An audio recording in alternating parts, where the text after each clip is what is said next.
fue emperatriz del país más rico de Oriente, y acabó enterrando, uno tras otro, a dos de sus hijos, lejos del trono que un día fue suyo. Tuvo un palacio lleno de obras maestras de Picasso y de Warhol. Tuvo una corona creada para ella, la primera mujer coronada emperatriz en toda la historia de su país y la primera en el mundo musulmán.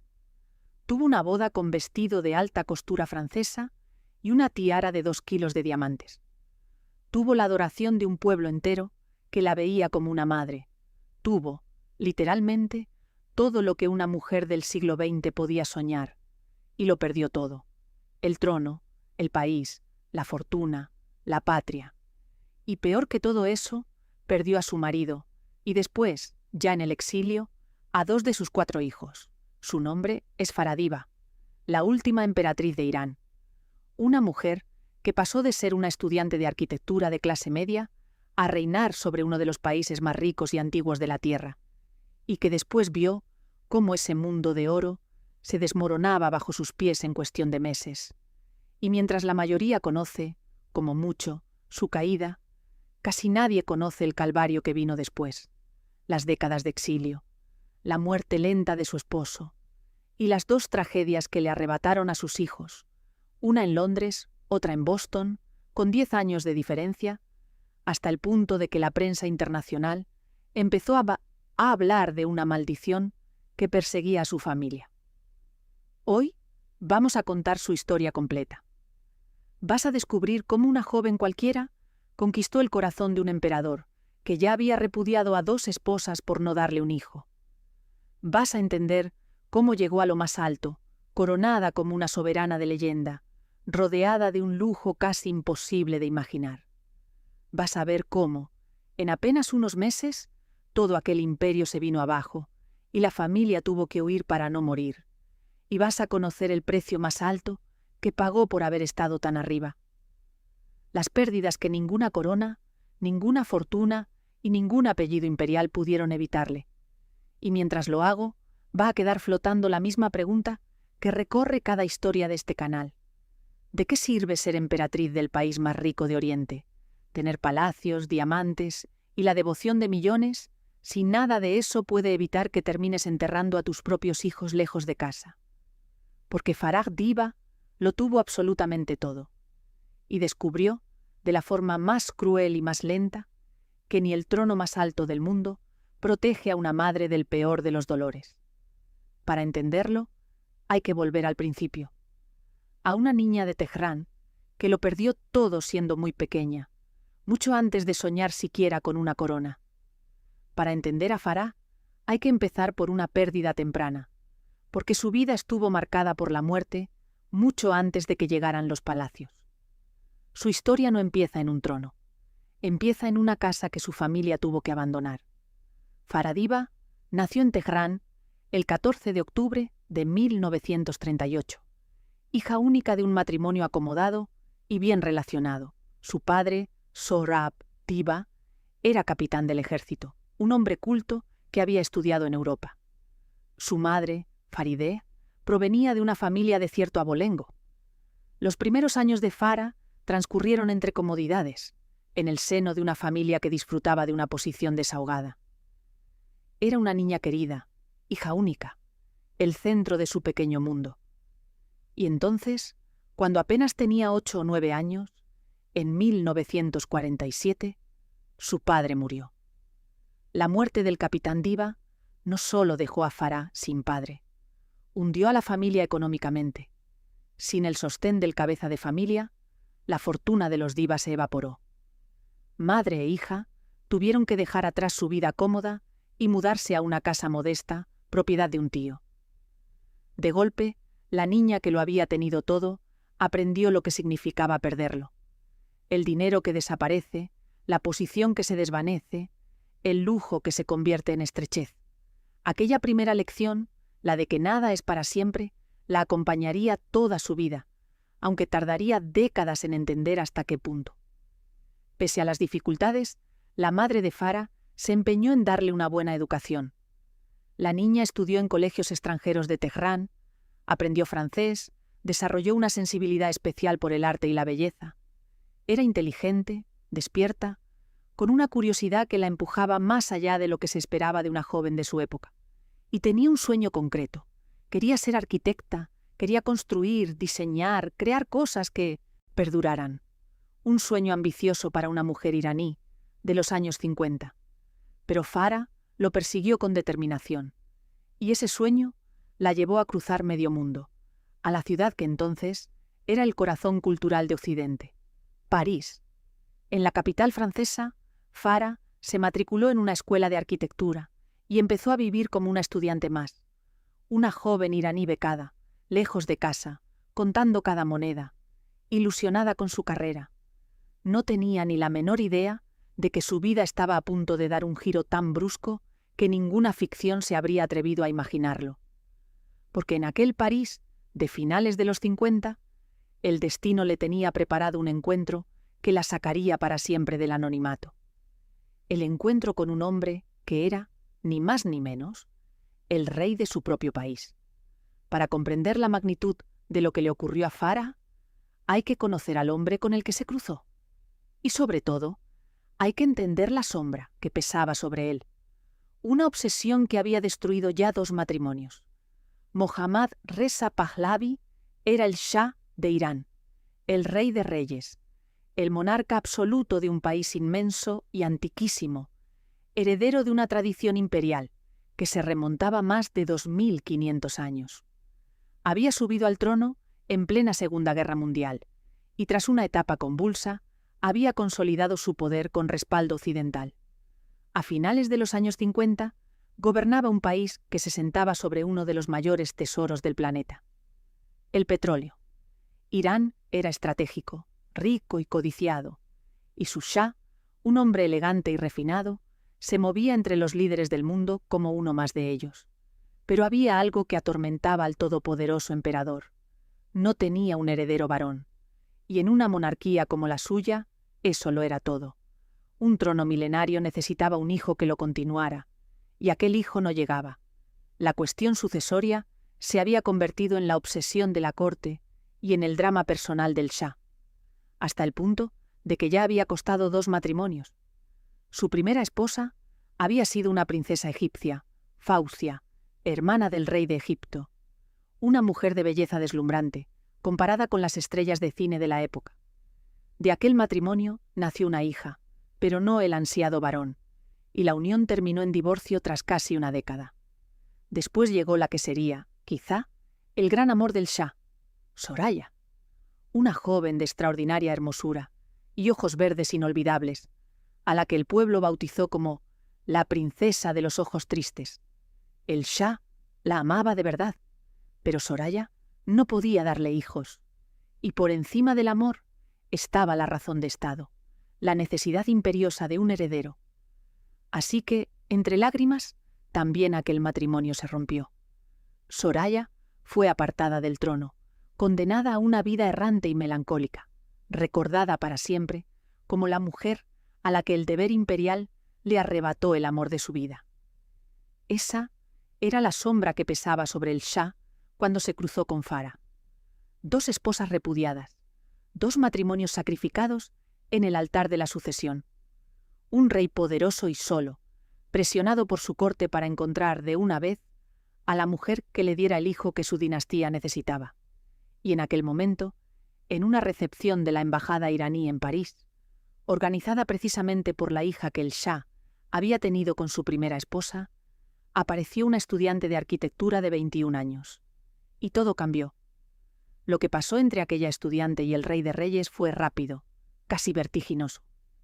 En cuestión de meses, la vida de Farah Diba quedó del revés para siempre. El Shah quedó prendado de aquella joven culta, elegante y nada deslumbrada por su corona. Farah no era una princesa ni una aristócrata. Era una estudiante de clase media venida a menos, y eso, lejos de jugar en su contra, le daba un aire fresco y auténtico. El cortejo avanzó durante el verano de 1959, con la ayuda de la propia hija del Shah, y en noviembre de aquel año llegó el anuncio que paralizó al país.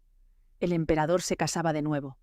El compromiso se hizo oficial el 1 de diciembre, y apenas 3 semanas después, el 20 de diciembre de 1959, se celebró en Teherán una de las bodas más fastuosas que el mundo había visto en años. Los detalles de aquella boda parecen sacados de un cuento. Farah lució un vestido diseñado por un joven modisto francés que años después se convertiría en leyenda de la alta costura, Yves Saint Laurent. Sobre la cabeza llevó una tiara de diamantes encargada a la joyería más prestigiosa del momento, una pieza que pesaba alrededor de 2 kilos. Según la tradición, durante la ceremonia se liberaron decenas de ruiseñores enjaulados, y la reina madre roció a la novia con azúcar, como símbolo de una vida dulce. El país entero celebró el enlace. Teherán se vistió de fiesta, y aquella muchacha de 21 años, que meses antes contaba monedas en París, se convirtió, de la noche a la mañana, en la reina de Irán. Pero la alegría de la corte llevaba una condición implícita, y todos lo sabían. Farah no estaba allí solo para ser una esposa hermosa. Estaba allí para hacer lo que las 2 anteriores no habían logrado: dar un heredero varón. Sobre los hombros de aquella joven recién casada cayó, desde el primer día, el peso de una dinastía milenaria. Si fracasaba, su destino podía ser el mismo de Soraya: el repudio, el olvido, la tristeza. Todo dependía de que naciera un niño. Y el niño nació.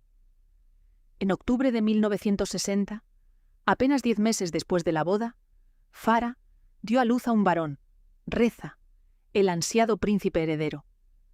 La noticia desató una explosión de júbilo en todo el país. Se dispararon salvas de cañón, las calles se llenaron de celebraciones, y el Shah, según se contó, recibió la noticia radiante junto a la cama de su esposa. Con aquel nacimiento, Farah dejó de ser una esposa a prueba y se convirtió en la madre del futuro de la dinastía. Su posición quedó asegurada. Había cumplido. Y a partir de ahí, libre por fin de la angustia sucesoria, pudo convertirse en algo mucho más grande que una simple consorte. Tras Reza, llegaron 3 hijos más, que completaron la familia imperial. Faranaz, una niña, en 1963. Otro varón, Alireza, en 1966. Y la pequeña, Leila, en 1970. 4 hijos. Una familia numerosa y aparentemente feliz, fotografiada una y otra vez en los palacios, en la nieve, en los jardines, como la viva imagen de una monarquía moderna y dichosa. Los Pahlavi parecían tenerlo todo: riqueza incalculable, poder absoluto, belleza, y ahora una descendencia que garantizaba el futuro. Nada hacía presagiar que sobre aquellos 4 niños sonrientes se cernía ya una sombra que tardaría décadas en manifestarse, pero que se cobraría a 2 de ellos de la forma más trágica. Si la boda de Farah pareció un cuento, lo que vino después la elevó a la categoría de leyenda. Porque el Shah decidió hacer algo que ningún monarca persa había hecho en la era moderna: coronar a su esposa. En octubre de 1967, casi 8 años después de la boda, se celebró en el Palacio de Golestán de Teherán una ceremonia de coronación de un fasto difícil de describir. El Shah se coronó formalmente emperador, y en un gesto sin precedentes, coronó también a Farah como Shabanú, es decir, emperatriz. Para la ocasión se creó una corona única, diseñada por una de las grandes casas de joyería del mundo, cuajada de esmeraldas, diamantes y perlas. La pareja imperial llegó en un carruaje inspirado en los de la realeza europea más antigua. Todo el acto fue una exhibición de poder, de historia y de riqueza, pensada para deslumbrar al mundo entero. Y aquello tenía un significado que iba mucho más allá del oro y las piedras preciosas. Farah se convirtió en la primera mujer coronada emperatriz en la historia moderna de Irán. Más aún, fue la primera mujer coronada como soberana en todo el mundo musulmán. En una región y en una época en que el papel de la mujer estaba severamente limitado, una iraní de origen humilde recibía una corona imperial sobre su cabeza ante la mirada del planeta. El Shah fue todavía más lejos. La nombró regente, lo que significaba que, si él moría antes de que el heredero alcanzara la mayoría de edad, sería Farah quien gobernara el imperio. Para una monarquía musulmana de entonces, poner a una mujer al frente del Estado era algo casi revolucionario. Detente a imaginar lo que aquello significó para una mujer que 2 décadas antes había visto a su madre mudarse a casa de un pariente porque no les llegaba el dinero. La niña que perdió a su padre y su posición se había convertido en la emperatriz de un imperio milenario, regente de un trono que se remontaba a la antigüedad, dueña de una de las coronas más espectaculares del mundo. Era el ascenso más vertiginoso que se pueda concebir. De contar monedas en París a ser coronada ante reyes y presidentes de todo el planeta. La cima absoluta. Y desde aquella cima, Farah podría haberse limitado a disfrutar, a vivir entre palacios, joyas y vestidos de alta costura, como una figura decorativa más de una corte fastuosa. Eligió otra cosa. Eligió trabajar, y fue ahí donde Farah Diva demostró que era mucho más que una cara bonita, junto a un trono, y donde se ganó de verdad el corazón de su pueblo. Porque lo que hizo con su posición es, probablemente, lo que explica que millones de iraníes la sigan recordando con devoción hasta el día de hoy. Si esta historia te está atrapando, suscríbete al canal, porque lo que viene ahora es lo que casi nadie cuenta de ella. La emperatriz que se arremangó, la caída que lo arrasó todo y el calvario que el destino le tenía guardado en el exilio. Lejos de conformarse con el papel decorativo que se esperaba de una consorte, Farah convirtió su corona en una herramienta y se puso a trabajar en cosas que a casi nadie de la corte le interesaban. Su gran pasión fue la educación, sobre todo la de las mujeres. Impulsó la creación de una universidad de estilo americano, la primera de su clase en el país, pensada para abrir a las jóvenes iraníes las puertas de unos estudios que tradicionalmente les estaban vedados. Bajo su patronazgo florecieron escuelas, programas de alfabetización, guarderías para los hijos de las madres trabajadoras. Farah entendía que el futuro de su país pasaba por educar a su gente, y empleó su influencia para empujar en esa dirección con una constancia que sorprendió incluso a sus detractores. Pero quizá la causa que más la marcó, la que ella misma recordaría con más orgullo, fue otra mucho menos glamurosa: los leprosos. En una época en que las personas afectadas por la lepra eran tratadas como apestadas, expulsadas de la sociedad y condenadas a vivir escondidas, Farah hizo algo impensable para una emperatriz. Visitó sus colonias, se acercó a ellos, los miró a la cara, les estrechó la mano, y después usó su poder para conseguir que el Shah donara tierras donde aquellas personas pudieran vivir con dignidad, recibir tratamiento médico, educarse y trabajar. Trajo a especialistas internacionales para atenderlos. Para miles de personas que la sociedad había desechado, la emperatriz fue, literalmente, la única que se dignó a mirarlas. Ese gesto, más que ninguna corona, explica el cariño que despertaba. Y luego estaba el arte, su otra gran devoción de juventud, la que la había llevado a estudiar arquitectura en París. Farah se propuso dotar a Irán de una colección de arte moderno a la altura de las grandes capitales del mundo, y aprovechó los años de bonanza del petróleo para hacerlo.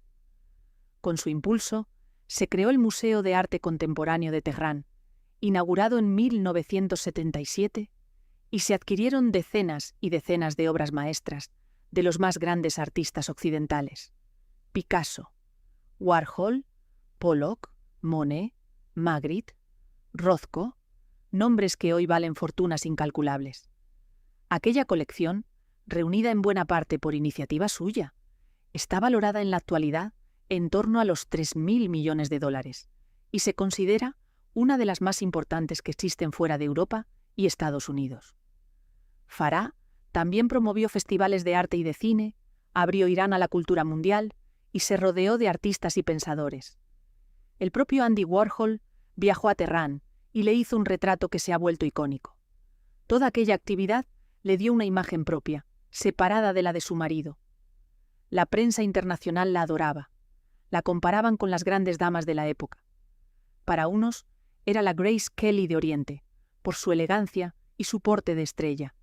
Para otros, la Jackie de Oriente, por su papel de primera dama moderna y refinada, amante del arte y de la cultura. Farah se convirtió en una de las mujeres más admiradas y fotografiadas del mundo, un icono de estilo cuyos vestidos de alta costura todavía hoy se estudian, pero sobre todo, dentro de Irán, se ganó un papel que ninguna joya podía comprar, el de madre del pueblo, la cara humana y cercana de una monarquía que fuera de los palacios empezaba a tener serios problemas, porque mientras Farah inauguraba museos y visitaba a los más desfavorecidos, bajo la superficie dorada del reinado del Shah se estaba cociendo una tormenta.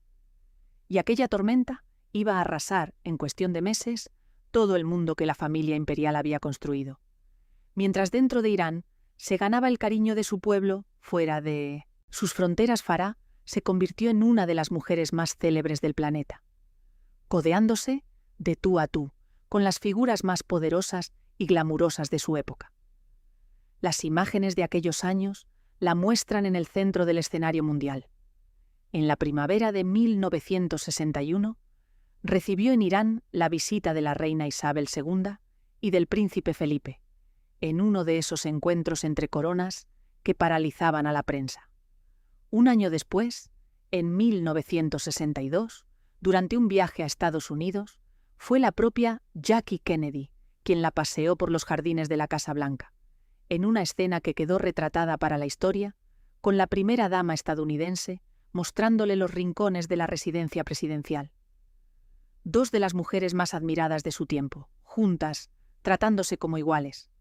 Farah se movía con naturalidad entre monarcas, presidentes y primeras damas, representando a Irán en países tan distintos como China, Estados Unidos o Senegal, pronunciando discursos y asistiendo a conferencias internacionales como embajadora de su nación. Y no solo trataba con políticos. Su amor por el arte la acercó a los grandes creadores del momento. En 1976, el artista más famoso del mundo, Andy Warhol, viajó hasta Teherán y le tomó una fotografía que serviría de base para un retrato hoy icónico.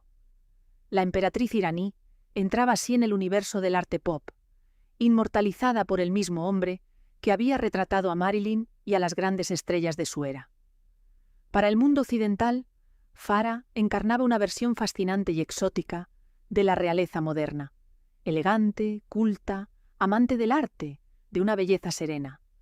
Un historiador la describiría, años después, como la cara genuina y humana de la monarquía Pahlaví, la que daba un rostro cercano y amable a un régimen que por dentro era mucho más complejo de lo que aquella imagen luminosa dejaba ver. Toda esa admiración internacional, sin embargo, hacía aún más vertiginosa la altura desde la que aquella familia podía caer. Cuanto más brillaba la emperatriz en las portadas del mundo, más lejos quedaba el suelo, y el suelo, aunque entonces nadie en la corte quisiera verlo, estaba cada vez más cerca. Porque mientras Farah deslumbraba en los salones de medio planeta, en las calles de su propio país, crecía un malestar que terminaría por barrer todo aquel esplendor. Antes de contar cómo se hundió todo, conviene detenerse en aquellos 4 niños, porque son el corazón de esta historia. Su infancia explica, mejor que ningún dato, la magnitud de lo que vendría después. Reza, Faranaz, Alireza y Leila crecieron como lo que eran, príncipes y princesas de un imperio, nacidos entre 1960 y 1970, con una década de diferencia entre el mayor y la pequeña. Los 4 se criaron en un mundo de palacios, jardines inmensos, criados, tutores y certezas absolutas. Eran fotografiados constantemente como la imagen perfecta de una monarquía moderna.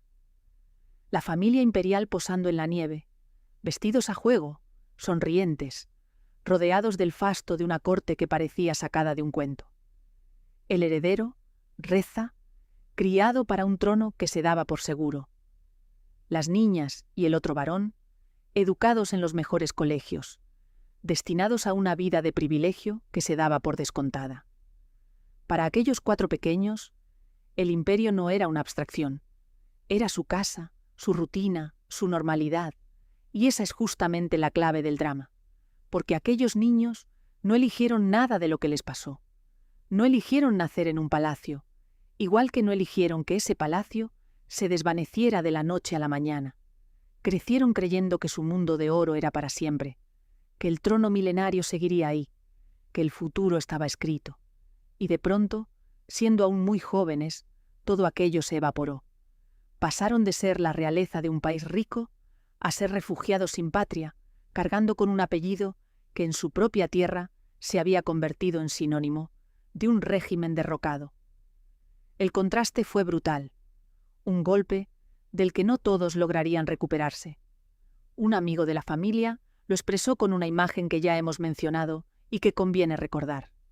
Aquellos niños, dijo, fueron arrojados de sus jaulas doradas a la selva siendo muy jóvenes, y algunos no consiguieron sobrevivir. La frase encierra toda la tragedia que estaba por venir, porque criar a un hijo en la certeza absoluta del privilegio y arrancárselo todo de golpe deja heridas que el dinero no cura. Los más pequeños y sensibles de aquellos 4 hermanos cargaron con un desarraigo imposible, con la nostalgia de un paraíso que apenas habían tenido tiempo de conocer, y ese veneno silencioso fue haciendo su trabajo durante años, en la sombra, hasta cobrarse su precio mucho tiempo después. Pero todo eso aún estaba por llegar. Antes, el mundo de oro tenía que derrumbarse, y lo hizo a una velocidad que dejó a todos sin aliento. Por deslumbrante que fuera la fachada imperial, debajo se acumulaba un descontento que terminaría por estallar. Y conviene contarlo con honestidad, porque el reinado del Shah tuvo 2 caras muy distintas según quien lo mire. Por un lado, estaba la modernización. El Shah impulsó reformas profundas para transformar Irán en una potencia moderna. Repartió tierras, amplió derechos, promovió la educación, dio a las mujeres el voto y oportunidades que antes no tenían. Para sus partidarios, los Pahlaví sacaron a Irán del atraso y lo convirtieron en un país próspero y respetado, una potencia regional que se codeaba con Occidente. Bajo esa mirada, Farah y el Shah fueron los arquitectos de un Irán luminoso y abierto al mundo. Pero había otra cara, y fue la que terminó imponiéndose. El régimen del Shah era una monarquía autoritaria que no toleraba la oposición. Su policía secreta, conocida por sus siglas como Sabak, fue acusada de perseguir, encarcelar y torturar a los disidentes, y su nombre se convirtió en sinónimo de miedo para buena parte de la población. La enorme riqueza del petróleo no llegaba a todos por igual, y mientras la corte vivía entre lujos casi obscenos, amplios sectores del país seguían sumidos en la pobreza y sentían que aquella opulencia occidentalizada les era ajena. El malestar fue creciendo, y encontró un cauce poderoso en el sentimiento religioso, liderado por un clérigo exiliado cuya influencia no dejaba de aumentar, el ayatolá Khomeini. Sobre el papel de Farah en todo aquello se ha discutido mucho, y es justo señalarlo. La emperatriz siempre defendió la obra modernizadora de su marido, y en declaraciones posteriores ha tendido a minimizar los abusos del régimen, llegando a afirmar que la policía secreta cumplía una función de seguridad y estabilidad. Esas declaraciones le han valido duras críticas de quienes sufrieron la represión y consideran que blanquea una etapa oscura. Otros, en cambio, la ven como una mujer que dedicó su vida a causas nobles y que poco tenía que ver con los aspectos más duros del poder de su esposo. La verdad, como casi siempre, es objeto de un debate que sigue vivo y que aquí no nos corresponde zanjar. Lo que es un hecho es que a finales de los años 70, el suelo se estaba abriendo bajo los pies de la familia imperial. Hacia 1978, las protestas contra el Shah se multiplicaron por todo el país. Huelgas, manifestaciones masivas, choques cada vez más violentos. El descontento que llevaba años acumulándose se desbordó, y el régimen, que parecía sólido como una roca, empezó a tambalearse a una velocidad que sorprendió al mundo entero. El Shah, además, escondía un secreto que lo debilitaba aún más y del que volveremos a hablar. Estaba gravemente enfermo.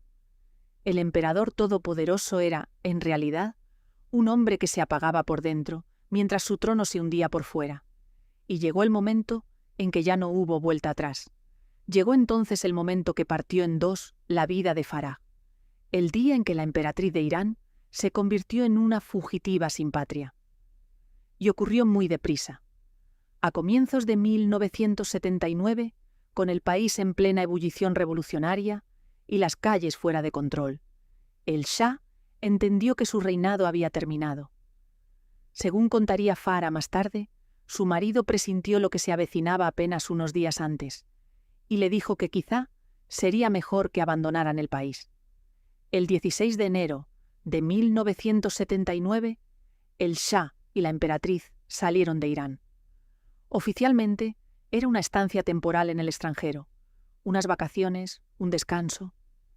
En el fondo, todos sabían que era una huida, y muy probablemente para siempre. Farah describió después aquel momento como uno de los más desgarradores de su vida. En las puertas del Palacio Imperial, parte del personal se despedía de ellos con lágrimas en los ojos, mientras los fotógrafos inmortalizaban la escena. La emperatriz fue consciente, al subir a aquel avión, de que dejaba atrás absolutamente todo: su hogar, sus palacios, su país, su gente.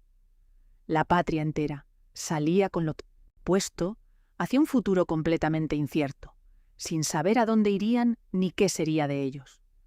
Poco después de su marcha, la revolución triunfó. El ayatolá Jomeini regresó del exilio entre multitudes enfervorizadas. La monarquía fue abolida y se proclamó la República Islámica.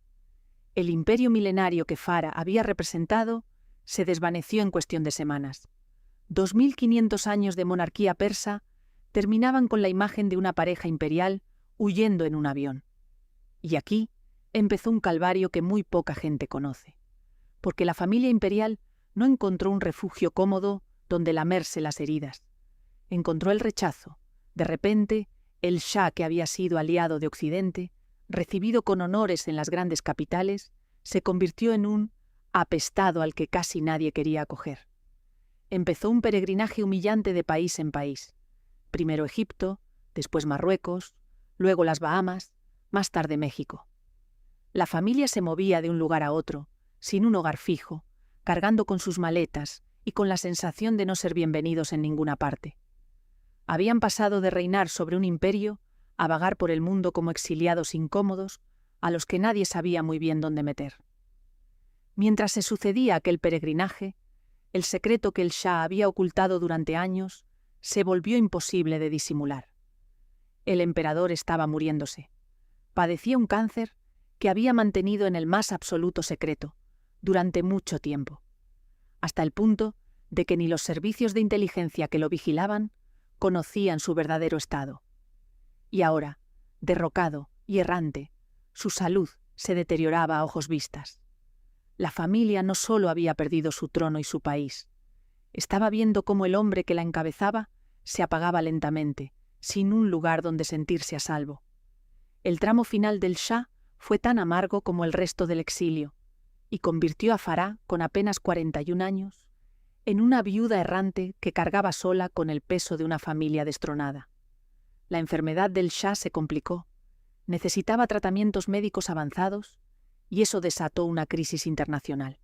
Cuando Estados Unidos finalmente accedió a admitirlo para que recibiera atención médica, la reacción en Irán fue inmediata y furibunda. Un grupo de revolucionarios asaltó la embajada estadounidense en Teherán y tomó como rehenes a sus ocupantes, en una crisis que se prolongaría más de 400 días y que marcaría las relaciones entre ambos países durante décadas. El Shah, convertido en una figura tóxica que generaba conflictos allá donde iba, tuvo que seguir moviéndose. De Estados Unidos a Panamá y finalmente de vuelta a Egipto, el único país cuyo líder, Anwar el-Sadat, le ofreció refugio y dignidad hasta el final, y el final llegó en El Cairo, el 27 de julio de 1980. El Shah murió de cáncer, lejos de su trono, lejos de su país, en el exilio, soñando hasta el último momento con un regreso a Persia que jamás se produjo. Apenas 18 meses después de huir de Irán, el emperador que había gobernado uno de los países más ricos del mundo se apagaba en tierra extraña, derrotado y enfermo. Para Farah, fue el primer gran golpe de una serie que aún no había hecho más que empezar. Con 41 años, se quedaba viuda, sin patria, al frente de una familia en el exilio, responsable de unos hijos que de un día para otro habían pasado de príncipes de un imperio a refugiados sin trono. La pérdida del Shah la dejó al timón de una familia rota. Sus 4 hijos habían sido arrancados de su mundo de oro de la forma más brusca. Habían crecido como príncipes y princesas, rodeados de palacios, criados, lujo y certezas, y de pronto se encontraban dispersos por el extranjero, sin país, sin futuro claro, marcados para siempre por un apellido que en su propia tierra se había vuelto maldito. Un amigo de la familia lo describió años después con una imagen demoledora. Los niños, dijo, fueron arrojados de sus jaulas doradas a la jungla, siendo muy jóvenes, y algunos no consiguieron sobrevivir. Aquella frase, dicha quizás sin medir su alcance, se revelaría tristemente profética, porque la tragedia de Farah Diba estaba lejos de terminar con la muerte de su marido. En realidad, lo peor, lo verdaderamente insoportable para cualquier madre, todavía estaba por llegar. Y llegaría no una, sino 2 veces. Tras la muerte del Shah, Farah tuvo que reconstruir una vida desde cero, en un mundo que ya no se parecía en nada al que había conocido, y lo hizo con una entereza que la mayoría no esperaba de una emperatriz acostumbrada al lujo. Finalmente, la familia encontró cierta estabilidad. Estados Unidos permitió a la viuda y a sus hijos instalarse en su territorio a comienzos de los años 80. Y Farah acabó repartiendo su vida entre Estados Unidos y Francia, los 2 países que se convertirían en su hogar de exilio. Lejos de los palacios, en casas que para cualquiera serían lujosas, pero que para ella debían de parecer modestas, comparadas con su pasado imperial, la antigua emperatriz rehizo su rutina. Se convirtió en la guardiana de la memoria de la dinastía, en la matriarca de una familia destronada que conservaba el sueño de un Irán distinto. Siguió apoyando causas, manteniéndose en contacto con los iraníes del exilio, recibiendo el cariño de quienes nunca dejaron de verla como su reina. Sus hijos, mientras tanto, intentaban encontrar su lugar en un mundo que no estaba hecho para ellos. El mayor, Reza, asumió el papel de heredero simbólico, de portavoz de la oposición monárquica en el exilio, dedicándose a hablar por aquellos iraníes que soñaban con otro régimen. Los demás trataron de llevar vidas más discretas, lejos de los focos. Pero la herida del destierro, el desarraigo, la pérdida brutal de todo lo que habían sido siendo niños, había dejado cicatrices profundas en algunos de ellos. Cicatrices que no se veían, pero que estaban ahí, supurando en silencio. Y la más vulnerable de todos era la pequeña de la familia. Leila. Leila había nacido en 1970, lo que significa que tenía apenas 8 o 9 años cuando la revolución arrancó a su familia de Irán. Era una niña cuando lo perdió todo. Creció ya en el exilio, con la sombra de un paraíso perdido que apenas había llegado a conocer, marcada por la melancolía de una familia que vivía mirando hacia atrás, hacia un país y un trono que ya no existían. Hermosa, sensible y frágil, Leila arrastró durante años problemas de salud y un sufrimiento interior que la atormentaba. Diversas fuentes han hablado de su larga lucha contra trastornos relacionados con la alimentación y de una batalla constante contra la angustia y la depresión. La princesa, que debería haber crecido en un palacio, se consumía por dentro, lejos de casa, incapaz de encontrar la paz. Y en el verano de 2001, la tragedia golpeó por primera vez. Leila Pahlavi fue hallada muerta en una habitación de hotel en Londres. Tenía solo 33 años. Su fallecimiento se atribuyó a una sobredosis, el desenlace de una larga lucha contra sus demonios personales. Por respeto a ella y a su familia, no entraremos en más detalles. Lo que importa es el hecho devastador. Farah Diba, que ya había enterrado a su marido, tenía que enterrar ahora a su hija menor. La niña que había nacido en el esplendor del trono moría sola, en el exilio, a una edad en la que la vida apenas debería estar empezando. Ninguna corona, ninguna fortuna, ningún recuerdo de gloria pasada podía consolar a una madre ante un ataúd tan pequeño. Y aquí es donde la historia de Farah deja de ser la de una reina destronada para convertirse en algo mucho más doloroso y más universal. La historia de una madre que sobrevive a sus hijos. Porque por terrible que fuera la muerte de Leila, el destino aún le tenía reservado un segundo golpe, 10 años después, que repetiría la pesadilla casi de forma idéntica. Si esta historia te está llegando, suscríbete y déjame en los comentarios qué otra figura de la realeza trágica quieres que cuente. Porque lo que vino 10 años después convirtió el dolor de esta mujer en algo que la prensa ya no supo cómo llamar, salvo con una palabra: maldición. 10 años después de perder a Leila, cuando quizá empezabas a aprender a vivir con aquel vacío, Farah tuvo que enfrentarse a lo impensable, volver a enterrar a un hijo. Y esta vez fue su segundo varón, Alireza. Alireza había nacido en 1966. Era un hombre brillante, culto, refinado, que había estudiado en algunas de las mejores universidades del mundo y se había especializado en estudios sobre el mundo antiguo y la cultura persa. En él parecía revivir el amor de la familia por la historia y el saber. Pero, como su hermana pequeña, Alireza cargaba con un peso que muy pocos pueden imaginar: el de haber nacido príncipe de un imperio que se evaporó, el de pertenecer a una dinastía caída, el del destierro permanente. Y sobre todo, arrastraba una profunda depresión que lo acompañó durante años. La pérdida de su padre, el exilio, la muerte de su hermana Leila, el peso de un apellido convertido en símbolo de un mundo desaparecido. Todo aquello fue minando por dentro a un hombre que por fuera lo tenía todo para ser feliz. En enero de 2011, Alireza Pahlavi se quitó la vida en Boston. Tenía 44 años. Había luchado contra la depresión durante mucho tiempo, y finalmente, aquella batalla silenciosa pudo con él. De nuevo, por respeto, no entraremos en detalles sobre las circunstancias. El hecho desnudo es ya bastante cruel. Farah Diba enterraba a su segundo hijo, la mujer que había sido emperatriz del país más rico de Oriente, que había llevado una corona de esmeraldas y diamantes, que había sido madre del pueblo y musa de artistas, perdía ahora a su segundo vástago de la forma más dolorosa que existe.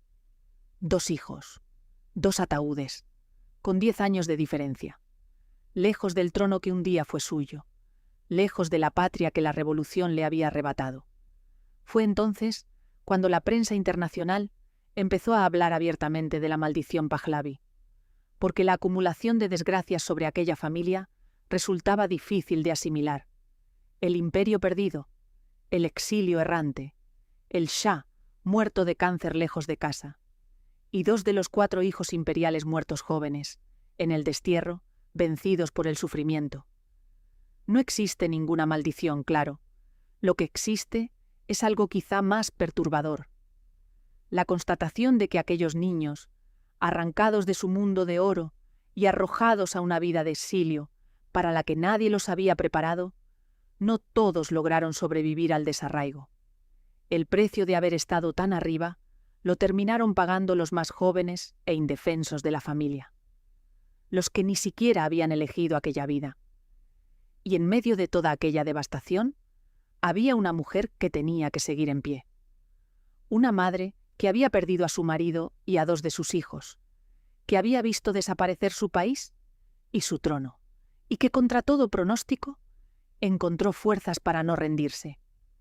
Lo que Farah Diba hizo con el resto de su vida, después de tanto dolor, es quizá la parte más sorprendente de toda esta historia. Después de enterrar a un marido y a 2 hijos, después de perder un imperio y una patria, lo más fácil habría sido derrumbarse para siempre. Farah Diba no lo hizo, y esa es, quizá, la parte de su historia que más cuesta creer. A pesar de todo, la antigua emperatriz siguió adelante, sostenida por la parte de su familia que permanecía a su lado. Le quedaban 2 hijos. El mayor, Reza, se convirtió en el rostro más visible de la familia, instalado en Estados Unidos, donde formó su propio hogar. Se había casado en los años 80 con otra iraní del exilio, Yasmín, una mujer que llegó a sacar adelante una carrera como abogada mientras criaba a sus hijas y que, además, superó su propia batalla contra el cáncer. De ese matrimonio nacieron 3 niñas, las nietas de Farah, una nueva generación de la dinastía Pahlavi, crecida ya por completo fuera de Irán. La otra hija superviviente, Faranaz, optó por una vida mucho más reservada, alejada de los focos. En esos hijos y nietos, Farah encontró una razón para seguir. Convertida en la gran matriarca de la familia imperial en el exilio, Farah dedicó las décadas siguientes a preservar la memoria de un mundo desaparecido y a apoyar causas culturales y humanitarias. Escribió sus memorias, en las que volcó la historia de su vida, desde la estudiante de París hasta la emperatriz exiliada, pasando por todas sus pérdidas. Aquellos libros se convirtieron en éxitos de ventas en varios países y devolvieron al primer plano la figura de una mujer que había sido testigo y protagonista de uno de los grandes terremotos del siglo XX. Siguió siendo, para muchos iraníes repartidos por el mundo, un símbolo viviente de una época, una reina sin trono a la que nunca dejaron de querer. Y a pesar de su edad y de todo lo vivido, jamás dejó de mirar hacia su país, esperando, contra toda esperanza, un cambio. A pesar de tanta tragedia acumulada, la antigua emperatriz nunca se convirtió del todo en una figura amargada ni recluida. Mantuvo el contacto diario con compatriotas del exilio, que le escribían desde todos los rincones del planeta para expresarle su apoyo y su cariño. Y en los círculos de la alta sociedad internacional, siguió siendo una invitada admirada y querida. Se cuenta que, en una celebración organizada hace algunos años en París por un amigo y ferviente monárquico, Farah sopló las velas de su cumpleaños ante miles de invitados entregados a ella. Una escena que, vista desde fuera, resulta casi surrealista. La mujer que lo había perdido prácticamente todo, rodeada del afecto de una multitud, manteniendo la dignidad y hasta cierta alegría después de haber enterrado a su marido y a dos de sus hijos. Esa capacidad de seguir adelante, de no hundirse del todo pese a la magnitud de sus pérdidas, es quizá lo más asombroso de toda su trayectoria. Y ese cambio, de pronto, ha vuelto a parecer posible. Porque en los últimos tiempos, con Irán de nuevo en el centro de la actualidad mundial, sacudido por protestas y por una enorme convulsión, los ojos de muchos se han vuelto otra vez hacia esta familia. A sus más de 80 años, Farah Diva ha reaparecido. Desde París, ha concedido entrevistas en las que ha lanzado mensajes de esperanza a su pueblo. Ha dicho que su regreso a Irán se producirá pronto. Ha expresado su admiración por quienes se manifiestan y ha afirmado que ya no hay vuelta atrás. Su hijo Reza, mientras tanto, se ha posicionado como una de las voces que aspiran a encabezar una posible transición si el régimen actual llegara a caer. La anciana emperatriz que lo perdió todo sueña todavía, en el ocaso de su vida, con ver de nuevo la tierra de la que tuvo que huir hace casi medio siglo. Es una imagen que resume toda su historia. Una mujer de casi 90 años que ha enterrado a su marido y a dos de sus hijos, que ha vivido más de 4 décadas de exilio y que sigue en pie, mirando hacia el horizonte, esperando. Hay algo profundamente trágico y profundamente admirable en esa figura. La supervivencia llevada al límite. La capacidad de seguir respirando, de seguir esperando, después de que la vida te haya quitado prácticamente todo lo que amabas. Detente un momento a pensar en la vida entera de Farah Diva, vista de principio a fin. Es una de esas historias que parecen diseñadas para enseñarnos algo incómodo sobre el poder, la fortuna y el destino. Empezó como una niña que perdió a su padre y vio a su familia caer en la estrechez. Ascendió hasta convertirse en emperatriz de un imperio milenario, con una de las coronas más espectaculares del mundo sobre la cabeza. Tuvo palacios, diamantes, obras maestras de Picasso y de Warhol, la devoción de un pueblo entero. Fue comparada con Grace Kelly y con Jackie Kennedy. Tuvo, en el sentido más literal de la expresión, todo lo que el dinero y el poder pueden dar. Y después lo vio desaparecer absolutamente todo. El trono, el país, la fortuna, el marido, y por encima de cualquier otra pérdida, a 2 de sus 4 hijos, muertos jóvenes y lejos de casa, vencidos por un sufrimiento que ni toda la gloria del mundo pudo curar. Y aquí llegamos a la verdad que recorre cada una de las historias que contamos en este canal, que ni el dinero, ni el poder, ni la fama, ni siquiera una corona imperial protegen a nadie de la tragedia. Faradiva fue, literalmente, emperatriz del país más rico de Oriente. Pero cuando llegó el dolor de verdad, el de perder a un hijo, descubrió que estaba tan indefensa como cualquier otra madre del planeta. La corona no sirvió de nada. El palacio no sirvió de nada. Los miles de millones en obras de arte no sirvieron de nada. Frente al ataúd de Leila en Londres y frente al de Alireza en Boston, la emperatriz era solo una madre rota, la misma que cualquiera. Esa es la gran lección de su historia, que cuanto más alto se vuela, más dura es la caída, y que hay dolores que no entienden de tronos ni de apellidos. La historia de Faradiva es la prueba definitiva de que detrás del oro, del lujo y de la leyenda, casi siempre se esconden la pérdida, el exilio y la muerte. De que la familia que lo tuvo todo pagó por ello el precio más alto imaginable, y de que ninguna corona, por espectacular que sea, ha logrado jamás comprar la única cosa que de verdad importa. Porque alrededor de Farah hay todavía muchas más historias esperando a ser contadas. La de Soraya, la princesa de los ojos tristes, a la que el deber le arrebató el amor. La de tantas otras reinas y princesas de Oriente, cuyas vidas bajo el brillo de los palacios escondían tragedias que casi nadie conoce, las otras víctimas del poder y de la corona.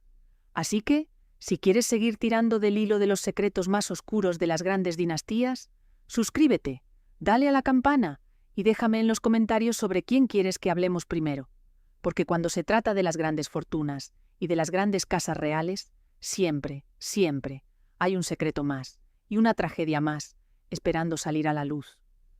Gracias por acompañarme hasta el final y por recordar a Farah, a Leila y a Alireza. Nos vemos en el próximo.